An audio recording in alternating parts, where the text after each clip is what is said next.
ആരാണ് advocate commissioner?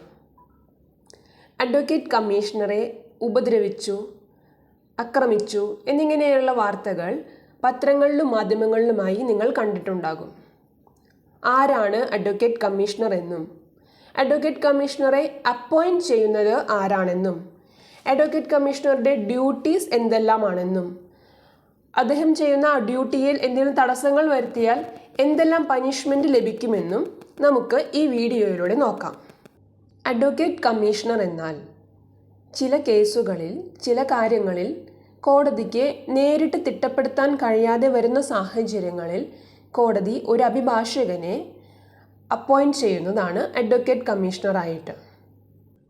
ഒരു കേസിലെ ഒരു കക്ഷിയെയും പ്രതിനിധീകരിക്കുന്ന ഒരു വ്യക്തിയല്ല അഡ്വക്കേറ്റ് കമ്മീഷണർ. കോടതിയെ റെപ്രസെൻറ്റ് ചെയ്യുന്ന ഒരാളായിരിക്കണം അഡ്വക്കേറ്റ് കമ്മീഷണർ. അതുകൊണ്ട് തന്നെ അദ്ദേഹത്തിൻ്റെ തീരുമാനങ്ങൾ തികച്ചും ഇംപാർഷ്യൽ ആയിരിക്കും. ഒരു കേസിലെ ഏതെങ്കിലും ഒരു കക്ഷികൾ കോടതിയിൽ സമർപ്പിക്കുന്ന ആപ്ലിക്കേഷൻ വഴിയാണ് അഡ്വക്കേറ്റ് കമ്മീഷണറെ നിയമിക്കുന്നത്. ഏതൊരു കക്ഷിയുടെ ആപ്ലിക്കേഷൻ മേലിലാണോ അഡ്വക്കേറ്റ് കമ്മീഷണറെ കോടതി അപ്പോയിൻറ്റ് ചെയ്യുന്നത് എങ്കിൽ ആ കക്ഷിയാണ് ഒരു റീസണബിൾ ആയിട്ടുള്ള റെമ്യൂണറേഷൻ അഡ്വക്കേറ്റ് കമ്മീഷണറിന് കൊടുക്കേണ്ടതാണ്. ആരുടെ ആപ്ലിക്കേഷൻ മേലാണോ അഡ്വക്കേറ്റ് കമ്മീഷണർ വരുന്നത് എന്നതുകൊണ്ട് മാത്രം അവരുടെ താല്പര്യങ്ങൾ സംരക്ഷിക്കാനാണ് അഡ്വക്കേറ്റ് കമ്മീഷണർ എന്നത് പലരുടെയും തെറ്റിദ്ധാരണയാണ്.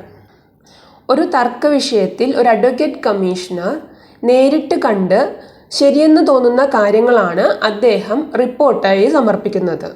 അഡ്വക്കേറ്റ് കമ്മീഷണറുടെ ഡ്യൂട്ടിയെ തടസ്സപ്പെടുത്തുന്ന രീതിയിൽ ആരെങ്കിലും എന്തെങ്കിലും ചെയ്യുകയാണെങ്കിൽ, അദ്ദേഹത്തെ ഉപദ്രവിക്കുകയോ ആക്രമിക്കുകയോ ചെയ്യുകയാണെങ്കിൽ അതിനനുസരിച്ചുള്ള പനിഷ്മെൻറ്റ് അവർക്ക് ലഭിക്കുന്നതായിരിക്കും.